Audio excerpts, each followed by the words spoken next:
মেরেছে, জামা কাপড় ছেড়ে দিয়েছে।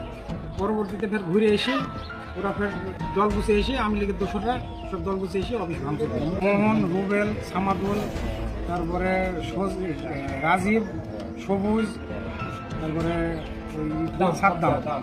সাদ্দাম, এরা সব দল গুছিয়ে এসে অফিস ভাঙচুর করে। সেগুলি সব ভাঙচুর করে। পোস্টার ছিল, সব বড় বড় পোস্টার ছিল।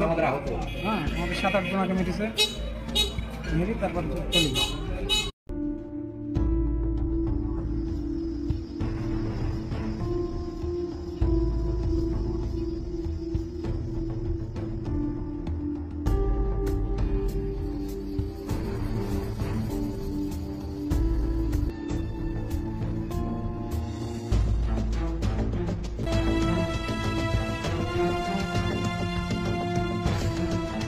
বিএনপির অফিস, কোনো তার ব্যক্তিগত অফিস না।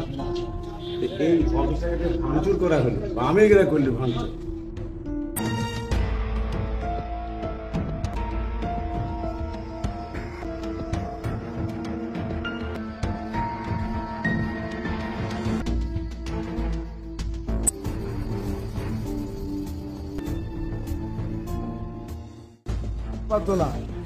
তারপর তো নাকি বাড়ির ভেতরে ঢুকে পড়েছে। আমার বাড়ির ফোন আসছে যে বাড়িতে সব লোকজন এসেছিল মারার জন্য। এটা আস্তে আস্তে হয়েছে, হওয়ার পরে মোড়ে এসে হুমকি দিচ্ছি, কেটে ফেলবো, মেরে ফেলবো, এরকম হুমকি দিচ্ছি। এখানে এসে দাঁড়ালাম, যে আমাদের সভাপতি আর আমরা মেহেরপুরে যাওয়ার জন্য এখানে দাঁড়িয়েছি। ওরা দেখতে এসে সেই দা, কারোর কাছে লাঠি, সবাই এসে এখানে মাছ শুরু করে দিয়েছে। কে কাকে ঠেকাবো, কে কাকে ঠেকাবে, সবাইকে মেরেছে অ্যাকচুয়ালি। ওরা রেডি হয়নি, পরিকল্পনা ছিল এর আগে। আমার গাড়ি শুধু ভেঙে দিচ্ছে। আর ওরা সবই তো হয়েছে এক গোষ্ঠীর লোক, সবাই জানে যে এরা আওয়ামী লীগ। কিনা আওয়ামী লীগের অপরতে ওরা লাঠিরাজ 5 জন ছিল। লালা ভাই বলে তোরা গ্যাঞ্জাম করেছি, যেটা আপসের মাধ্যমে হয় সেটা হবে।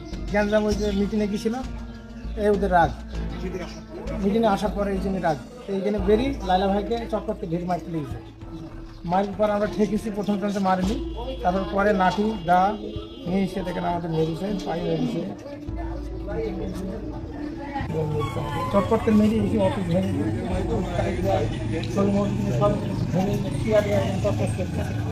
আমাদের এখানে দাঁড়াতে যাই। সবাইকে মেরেছে, যে জায়গায় ঠেকেছে তাকেও মেরেছে। 8-10 জন আহত। হাতে বাড়ি মেরেছে।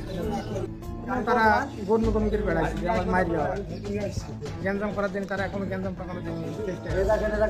আমরা বিপদ মুক্তি আছে, কখন আবার মারামারি করার পরে মাছ ধর করার পরে অফিস ভাঙচুর করার পরেও এখন মারার জন্য তারা মারছে। তারা বাড়িতে গিয়েছে, আমাদের মোটর সাইকেল